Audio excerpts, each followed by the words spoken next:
Boa noite, o meu nome é Ana Cláudia. Eu e o meu grupo vamos falar sobre o capítulo 25, que trata o famoso TDAH. Mas antes da gente começar, vamos deixar o grupo se apresentar. Boa noite, meu nome é André Aquiles. Olá, boa noite, eu sou o Bruno Amaral. Boa noite, eu me chamo Ingrid Ventura. Já que o grupo está apresentado, vamos começar o trabalho.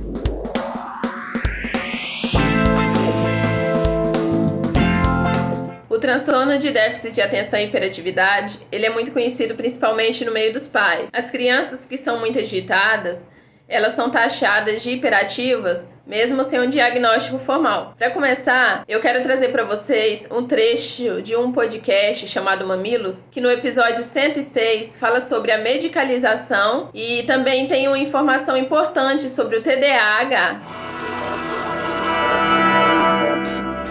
O número de casos diagnosticados como TDAH tem aumentado em todo o mundo. Embora esse aumento possa ser acreditado a uma melhora nos diagnósticos, há especialistas que contestam essa explicação. O distúrbio é o segundo mais frequente entre crianças, perdendo apenas para a asma, de acordo com o Centro de Controle e Prevenção de Enfermidades. No Brasil, entre 2013 e 2012, houve um aumento de 775% no consumo de Ritalina. Essas taxas refletem os Estados Unidos, onde os diagnósticos de TDAH em crianças e adolescentes aumentaram em 43% no intervalo de 8 anos. A polêmica está centrada na definição de se TDAH é um distúrbio biológico, neurológico ou uma consequência de conflitos psicossociais e situacionais. Nos Estados Unidos, os psiquiatras infantis consideram o TDAH como um transtorno biológico e, portanto, o tratamento preferido é feito através de medicações bioestimulantes como Ritalina e Adderall. Já os psiquiatras infantis franceses, por outro lado, veem o TDAH como uma condição médica que tem causas psicossociais e situacionais. Em vez de tratar os problemas de foco e comportamentais das crianças com drogas, eles preferem procurar entender o que está causando angústia, não no cérebro da criança, mas no contexto social em que está imersa. O tratamento passa então por psicoterapia ou aconselhamento familiar.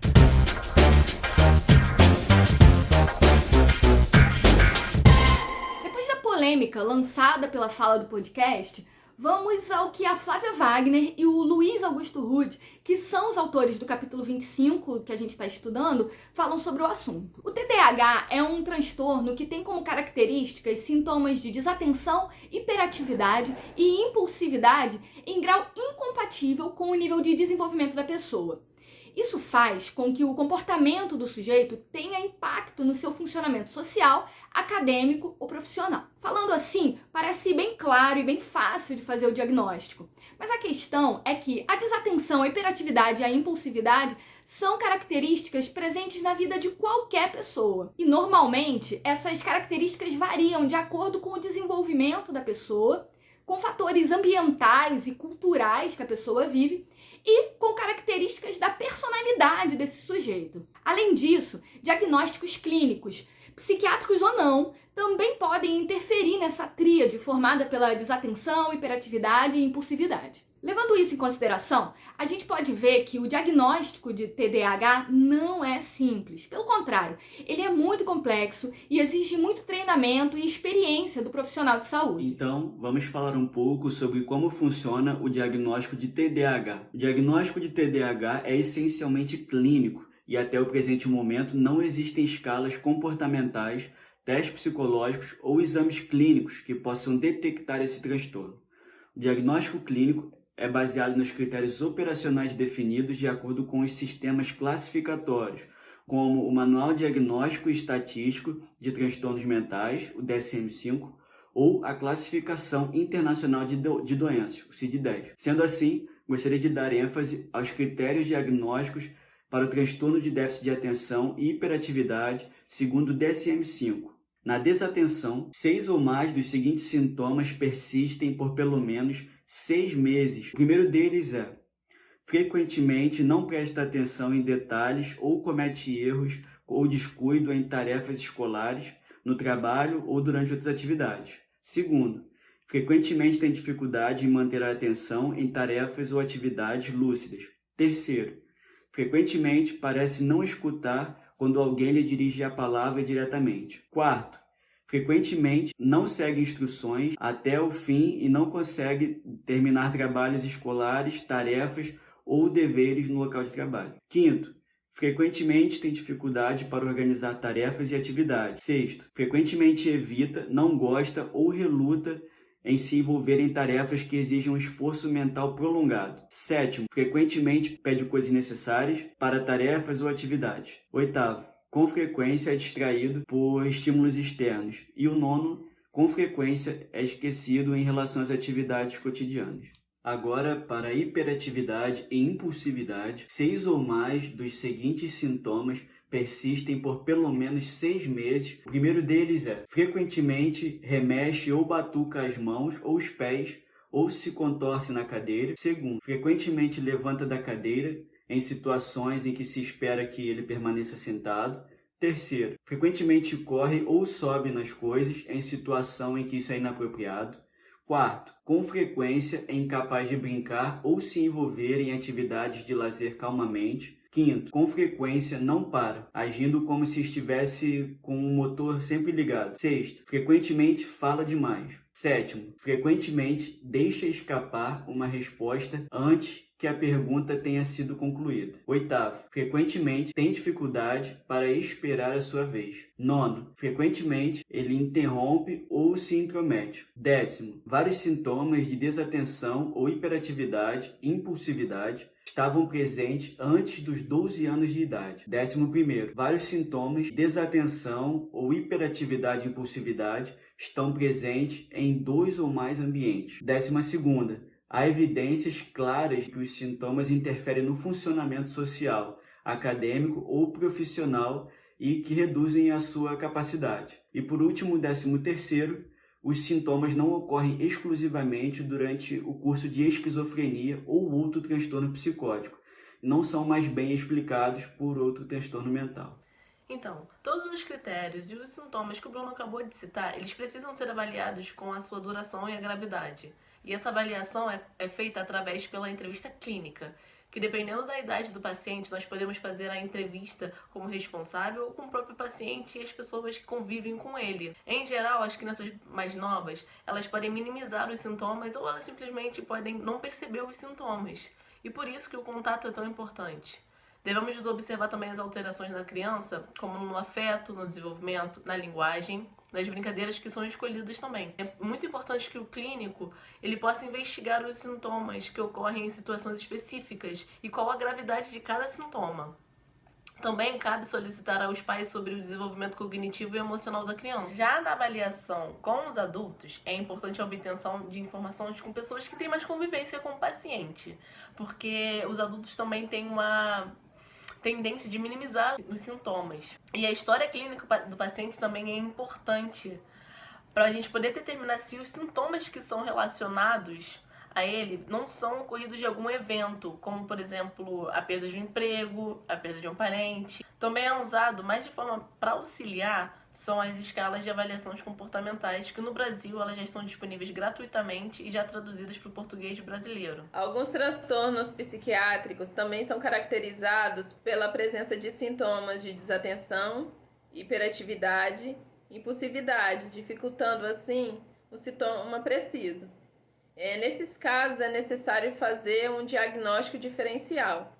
Como um exemplo de transtornos que demandam um diagnóstico diferencial, temos transtorno de opção desafiante ou TOD, transtorno específico da aprendizagem, transtorno do desenvolvimento intelectual, transtorno do espectro autista, transtorno de ansiedade e, por fim, o transtorno bipolar. Além de uma investigação diferencial por conta da possibilidade de incidência de alguns transtornos psiquiátricos, também é preciso investigar algumas comorbidades.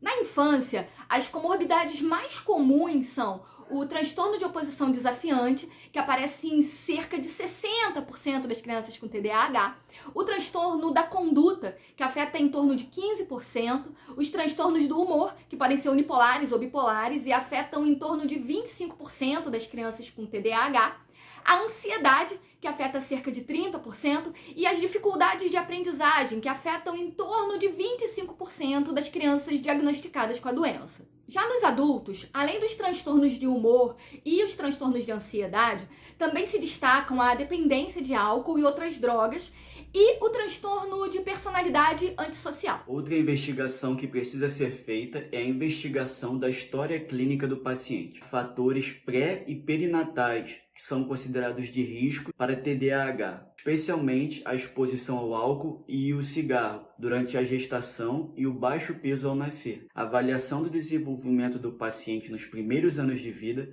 pode ser útil, tanto para o diagnóstico diferencial quanto para identificar características que podem estar presentes já em lactente, como um bebê, que é considerado de difícil consolo, maior irritabilidade e dificuldade de alimentação e sono, embora tais características possam ser precursoras de outros transtornos mentais.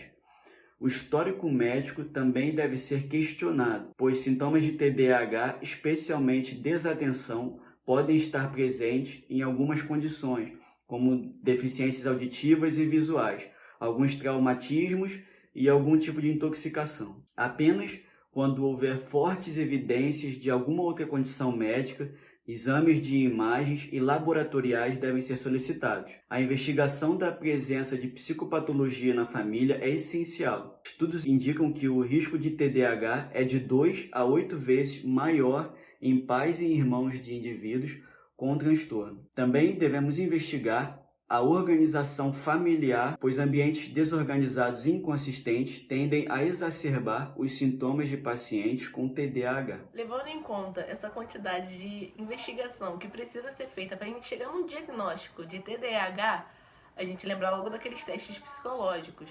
Mas eles são necessários para fechar esse tipo de diagnóstico? Eu vou responder, gente. Não é necessário.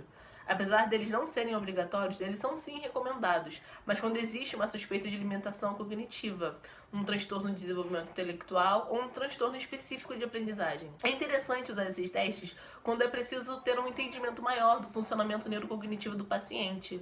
Além disso, esses testes projetivos e de personalidade, eles são mais úteis no entendimento global, no monitoramento do caso, no progresso do paciente e também quando é encaminhado a tratamentos necessários. Bem, agora nós vamos falar um pouco da avaliação cognitiva no diagnóstico do TDAH.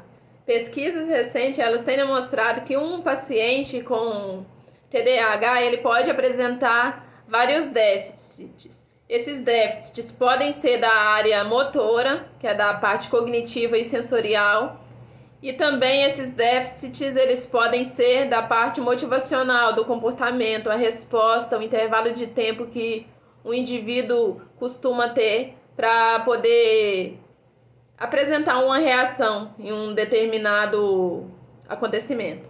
É importante frisar também que não é só porque existe um paciente que tem uma dificuldade motora que um outro paciente com TDAH que vai ter a mesma dificuldade. Então, eu posso ter 10 pacientes com TDAH e cada um ter uma dificuldade diferente. E também pode ter um paciente com TDAH que podem ter vários déficits diferentes para responder ações, para inibir comportamentos. E também é importante frisar que pode ter em comum também um paciente com déficit motivacional, né, na área cognitiva, na parte de comportamento, que tenha um outro transtorno psiquiátrico. Então, o TDAH, o indivíduo ele não tem vamos dizer, um comportamento específico, uma ação específica, um modo de pensar, um modo de reagir, o tempo que leva para poder dar a resposta.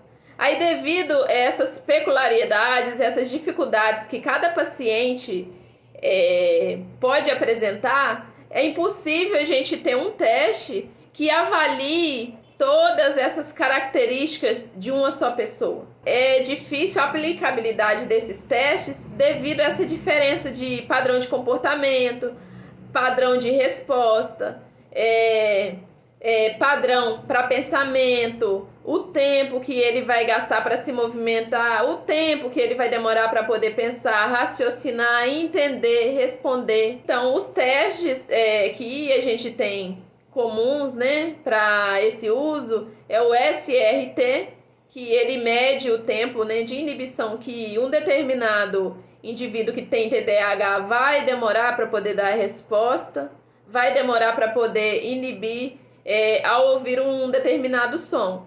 A gente também tem o CPT-2. Esse CPT-2 é diferente porque o paciente, no caso, né, o indivíduo, ele vai responder conforme as letras e ele vai dar o sinal quando ele vê que tem a letra X. E, no caso, vai estar verificando se ele vai ter esse tempo, vai guardar essa informação para dar essa resposta. Antes da gente continuar a fala, eu quero simular um teste com vocês. Mas atenção, o que a gente vai fazer agora é só uma brincadeira, não é o teste real. É só para ilustrar um pouco de como acontece o teste Stop Task. Bom, vamos para as instruções, presta bastante atenção agora. Vão aparecer algumas letras na tela. Você vai ter que bater com a mão na mesa ou em alguma coisa que esteja próxima a você, sempre que aparecer qualquer letra do alfabeto, menos a letra X. Então, quando aparecer a letra X, você não bate. E quando aparecer qualquer outra letra, você dá uma batidinha na mesa. Tá bom? Vamos lá.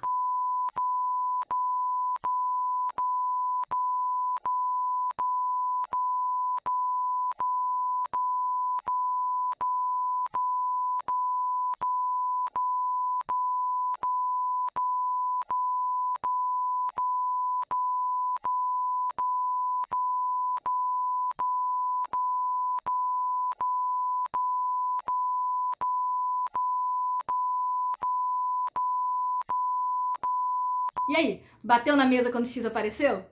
O Stop Task que a Ana citou acontece mais ou menos assim, e o que indica o índice de controle inibitório do sujeito é quantas vezes ele respondeu ativamente a letra X ao invés de pausar quando ela aparecia.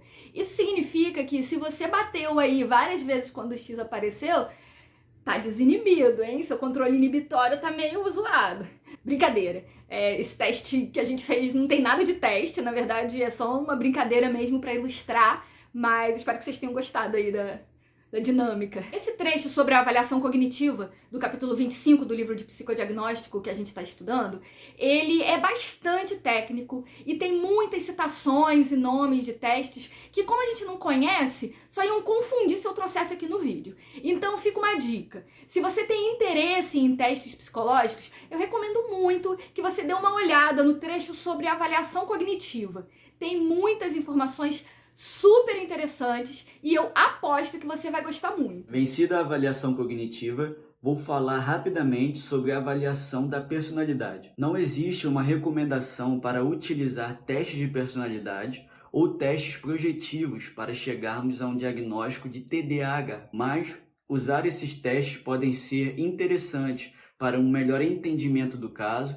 e para investigar características comportamentais ou conflitos psicodinâmicos no paciente. Sem contar que baixa autoestima e disforia, por exemplo, podem acontecer por conta da dificuldade da pessoa de lidar com as limitações que o TDAH impõe a ela. E isso pode ser identificado por meio desses instrumentos. Outros sintomas que podem ser identificados através de testes de personalidade são as dificuldades no relacionamento com pares e estilos parentais disfuncionais. Nesses casos, é muito importante identificar o problema para indicação de um tratamento mais adequado. E os adultos com TDAH passam por muitas dificuldades acadêmicas, ocupacionais e interpessoais.